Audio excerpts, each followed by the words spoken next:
तो दोस्तों स्वागत है मांगा मेलोडी हब पर। वैसे कुछ बोलने के लिए तो है नहीं, सोचता हूँ कभी कभी के इंट्रो बढ़ा दूँ, लेकिन कुछ बोलने के लिए रहता नहीं है तो इंट्रो को मैं छोटा ही रखता हूँ। और वैसे भी बढ़ा दूंगा तो आप लोग स्किप ही कर दोगे, तो कुछ मतलब तो है नहीं। तो चलो अब शुरू करते हैं बिना किसी देरी के। Sword master youngest son part 35।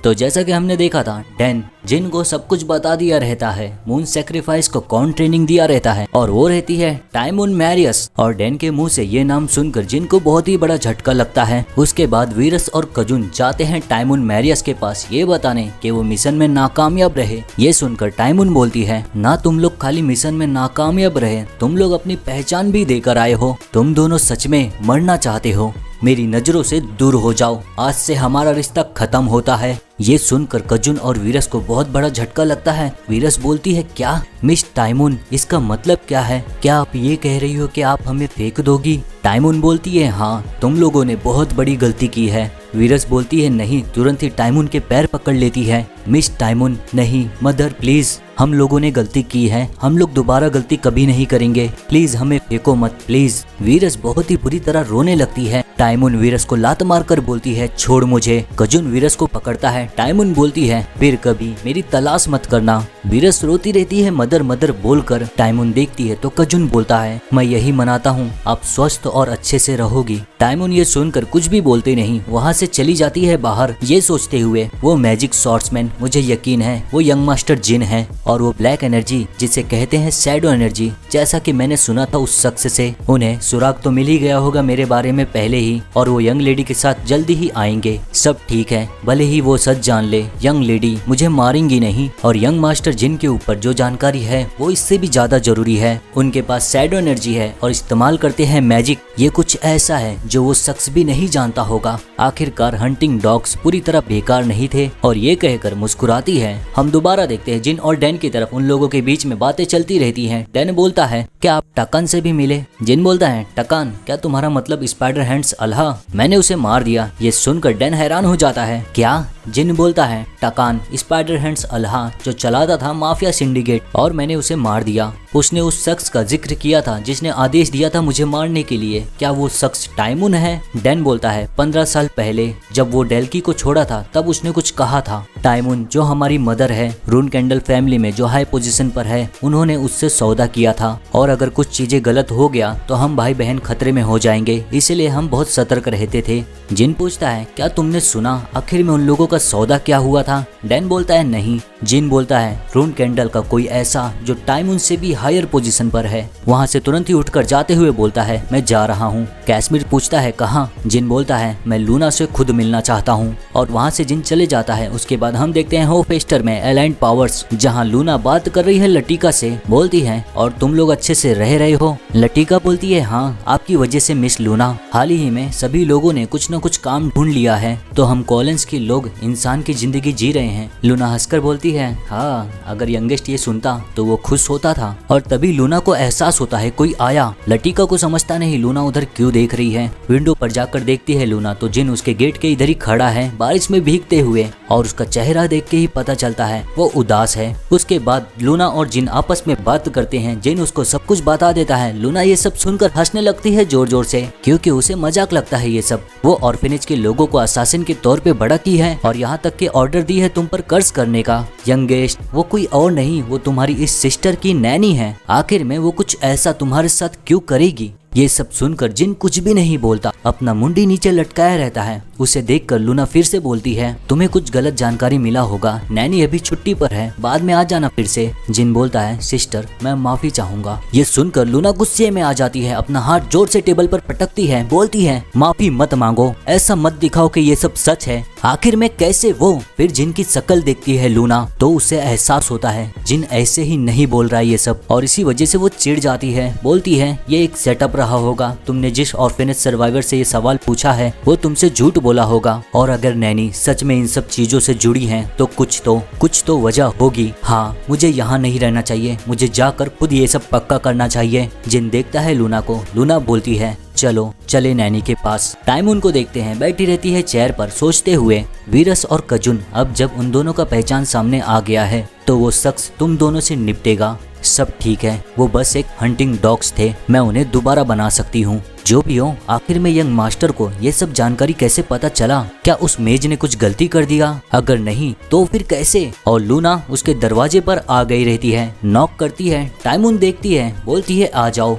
जिन और लूना को देखकर बोलती है माय लेडी। और यंग मास्टर जिन। लूना बोलती है मैं सीधा मुद्दे पर आती हूँ। वीरस मारियस, कजुन मारियस, क्या आप उन दोनों को जानती हो? एक पल के लिए टाइमून कुछ भी नहीं बोलती, फिर बोलती है हाँ मैं उन्हें जानती हूँ माय लेडी। लूना पूछती है वजह क्या था जो आपने छुपके असासिन्स को बनाया है और वो जिन को क्यों परेशान किए? टाइमून बोलती है प्लीज सुनो माय लेडी, वो मेरे ऑर्डर्स नहीं थे। मैं ये जानकर चिंता में आ गई थी कि मेरे हंटिंग डॉग्स यंग मास्टर जिन के संपर्क में आ गए हैं और इसीलिए मैं आपका इंतजार कर रही थी। लूना का हाथ कांपने लगता है और उसकी आंखें भरने लगती है। बोलती है क्या आप ये सोचकर ऐसे बहाने बना रही हो कि आपको माफ किया जा सकता है? असासिन्स को छुप के बड़ा करना बिना मेरी किसी जानकारी के। टाइमून बोलती है प्लीज मुझे सबमिट कर दो फैमिली ट्रायल्स में, मैं सब कुछ वहाँ अच्छे से बताऊंगी। ये शब्द सुनकर लूना हैरान हो जाती है। बोलती है क्या आप अभी भाग रही हो? कैसे नैनी? आप इस समय वो नहीं लग रही हो जिसे मैं जानती हूँ नैनी। ये शब्द सुनकर टाइमून को एहसास होता है कि लूना के मन को कितना ठेस पहुँचा है। लूना बोलती रहती है आपका अभी का बर्ताव मैं बस समझ नहीं पा रही हूँ मेरे दिमाग से इस समय। आप साफ साफ क्यों नहीं बोल रही हो नैनी?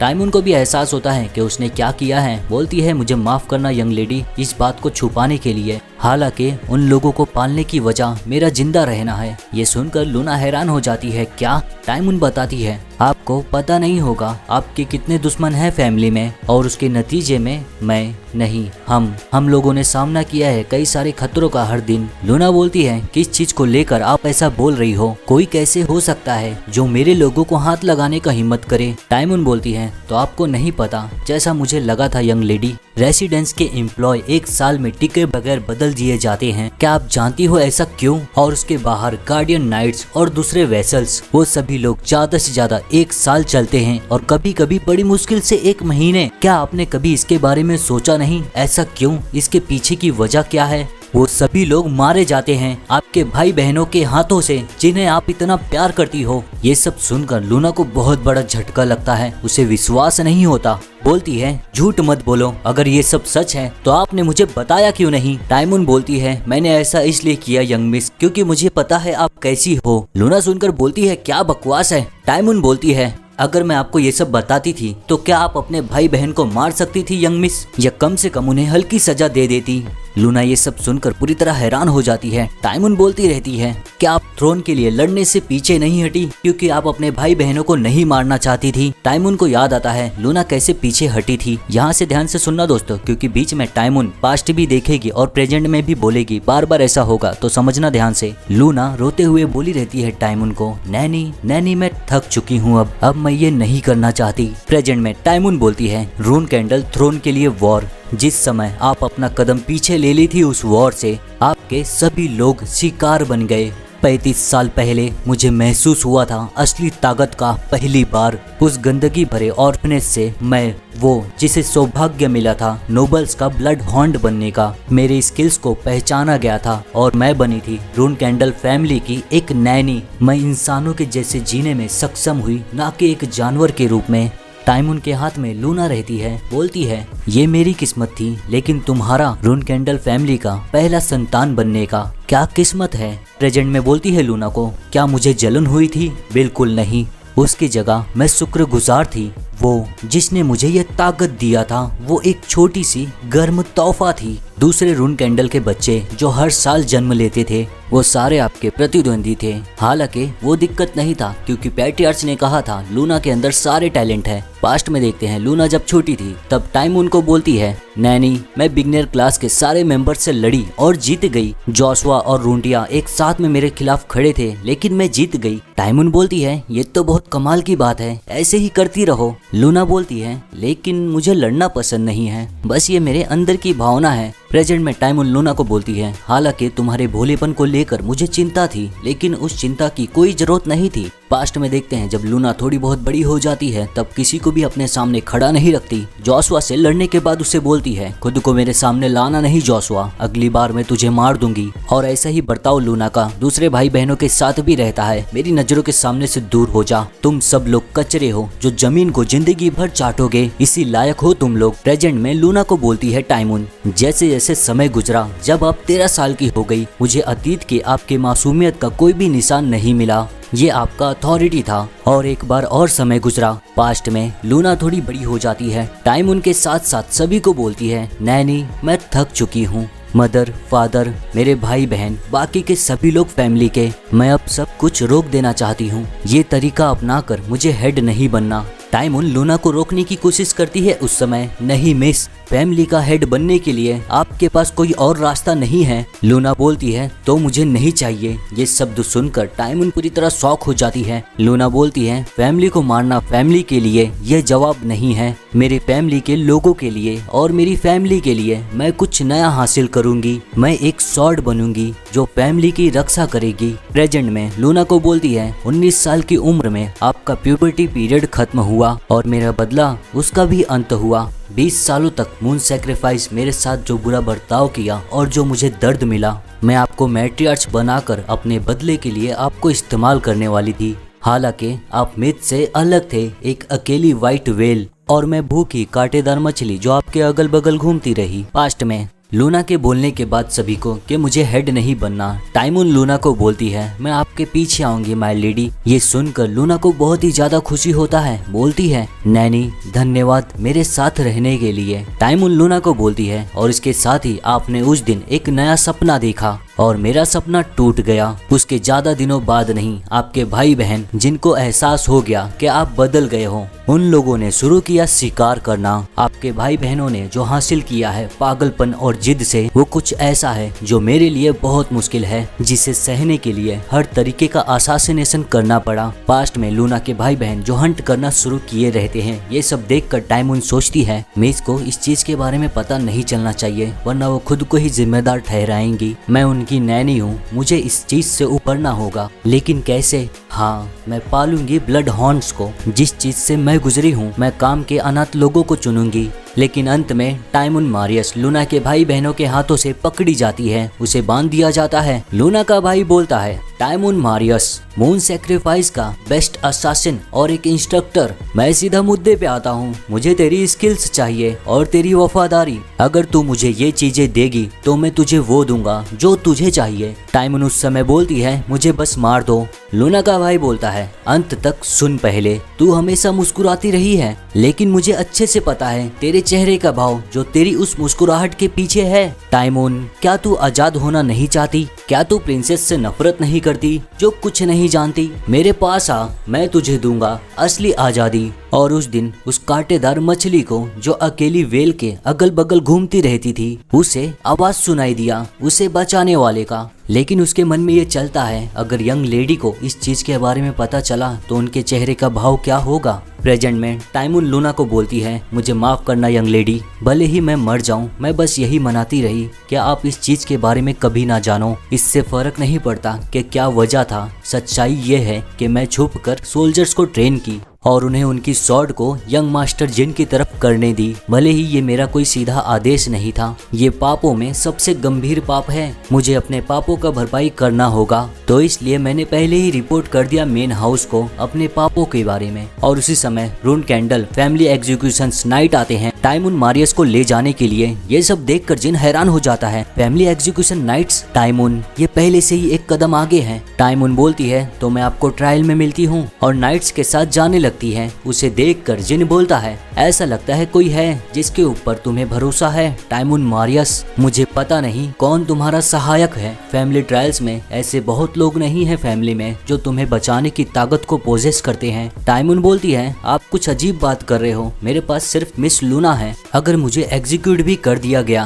तो मैं खुशी खुशी। वैसे ही जिन बोलता है, ये बहुत दुर्भाग्यपूर्ण है उस शख्स के लिए जो मरने के लिए तैयार है। तुम कुछ ज्यादा ही बात कर रहे हो किसी ऐसे के लिए जो उस शख्स के सर्कल का हिस्सा है। क्या उनमें तुम्हें बचाने के लिए इतनी समझ होगी जो अपनी मनमर्जी से कुछ भी करते हैं कभी भी? ये शब्द सुनकर टाइमून हैरान भी रहती है और सोच में भी पड़ जाती है। फिर बोलती है, अगर आपके पास और कुछ नहीं है बोलने के लिए तो मैं जाती हूँ। जाते हुए सोचती है, जैसा मुझे लगा था ये बस किस्मत से यहाँ तक नहीं आया है। ये सही बोला, वो शख्स मुझे छोड़ सकता है, लेकिन जो जानकारी मेरे पास है यंग मास्टर जिन को लेकर वो मुझे बचाएगा। अगर इस जानकारी को लेकर मैं सौदा करूं तो यकीन है मुझे। और टाइमून जहां से गुजरती रहती है उसके बगल में जो नाइट खड़ा रहता है वो बोलता है उसके कान में धीरे से, टाइमून मारियस, उस शख्स की तरफ से मैसेज आया है, अच्छा काम की। और ये बोलकर अपनी स्वॉर्ड निकालता है तुरंत ही और टाइमून मारियस को मारने जाता है। जैसे ही उसका स्वॉर्ड टाइमून के करीब पहुंचता है उतने में ही उस नाइट को कोई और मार देता है अचानक से। टाइमून बस देखती ही रहती है। नाइट से देखकर चौंक जाते हैं। फिर उन्हें आवाज आता है,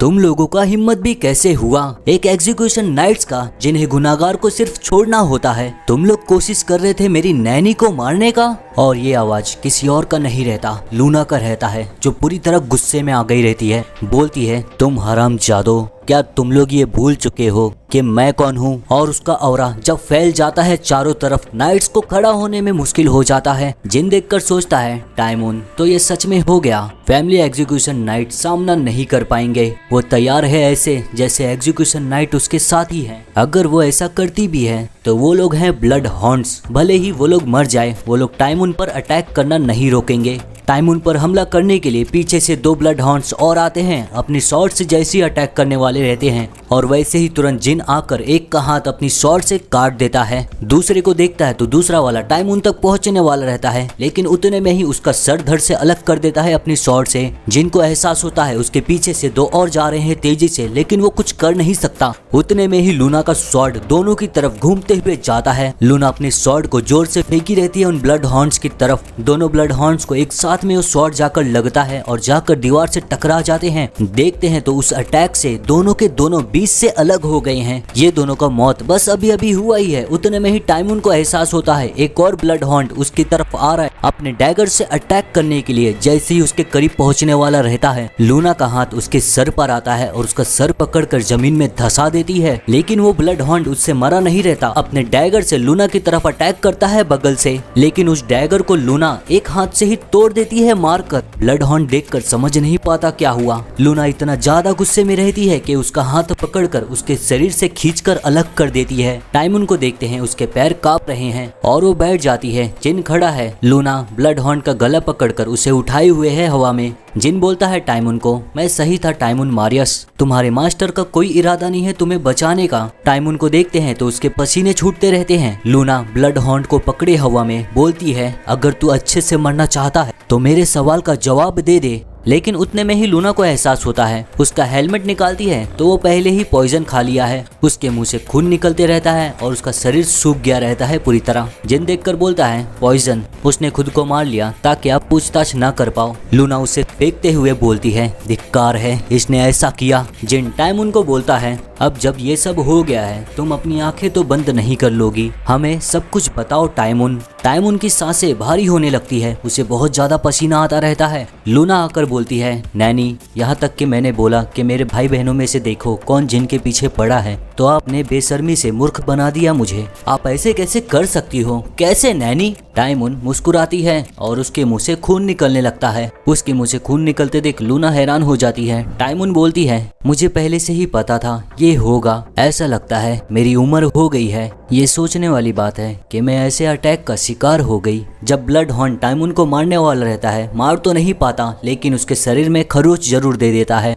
और उसी की वजह से पॉइजन टाइमून के शरीर में फैलने लगता है। टाइमून को उस समय एहसास नहीं हुआ रहता। लूना देखती है टाइमून के मुंह से खून निकलते हुए, कुछ भी समझ नहीं पाती क्या हुआ। अचानक से टाइमून गिरने लगती है। तुरंत ही लूना जाकर पकड़ती है टाइमून को। नैनी, टाइमून बोलती है, यंग मिस, और वैसे ही टाइमून के मुंह से बहुत सारा खून निकलता है। लूना बोलती है देखकर, नहीं, बात मत करो, बात करोगी तो जहर फैलने लगेगा। टाइमून बताती है, ये जहर वही जहर है जो कजुन ने मुझे दिया था। कितना कमाल का है कि मेरे लिए पहले ही बहुत देर हो चुकी है। मन में उसे एहसास होता है, हाँ, इसी को कहते हैं कर्म।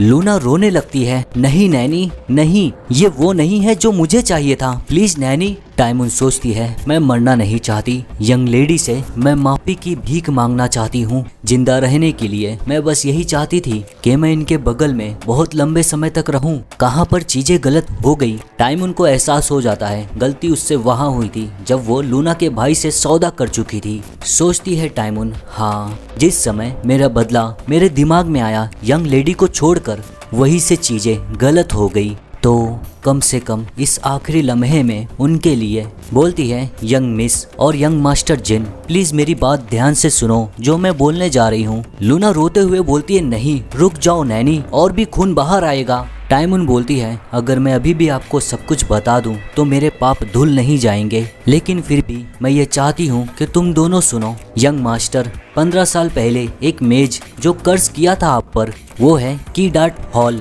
उसका नाम बहुत जाना जाता है तो उसे आप जल्दी से ढूंढ लोगे, और वो शख्स जिसने आदेश दिया था उस शख्स से सौदा करने के लिए, वो शख्स टाइमून ढंग से बोल भी नहीं पाती। ये सब देख कर लूना फिर बोलती है, नैनी मैं समझ गई तो रुक जाओ। टाइमून बोलती है, जो आदेश दिया था यंग मास्टर को चोट पहुंचाने का, वो जोशुआ रून कैंडल सेकंड फ्लैग बैरियर, वो है यंग मास्टर जोशुआ। ये नाम सुनकर जिनको बहुत गुस्सा आता है, टाइमून बोलती रहती है वो जानता है यंग मास्टर की पावर को और उनके कॉन्ट्रैक्टर के बारे में। उसके बाद टाइमून कुछ भी बोल नहीं पाती, बस हंसती है और मुस्कुराती है। ये सब देखकर लूना बहुत ज्यादा घबरा जाती है, एकदम से डर जाती है पूरी तरह। टाइमून अपनी आखिरी सांसों में रोते हुए लूना को बोलती है, मुझे माफ करना यंग मिस, आपको दुख देने के लिए मुझे ये चीज आपको पहले ही बता देना चाहिए था। मेरे हिसाब से ये कहना कि ये सब कुछ आपके लिए था तो वो गलत होगा। लूना की तरफ अपना हाथ बढ़ाते हुए और सब कुछ पहले का लूना के साथ जितने पल उसने बिताए हैं सब कुछ याद करते हुए बोलती है, तो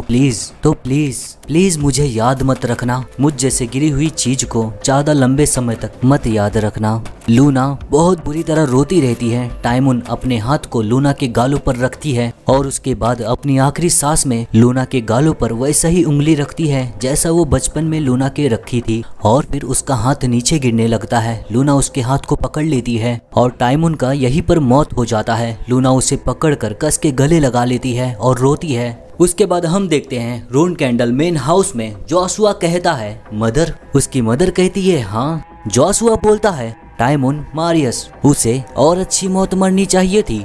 तो दोस्तों ये यहीं पर खत्म होता है, और कल जो पार्ट डालूंगा वो फर्स्ट सीजन का आखिरी पार्ट रहेगा। अगर कल नहीं डाल पाया तो परसों जरूर डालूंगा, लेकिन चिंता मत करना, डालूंगा जरूर। तो चलो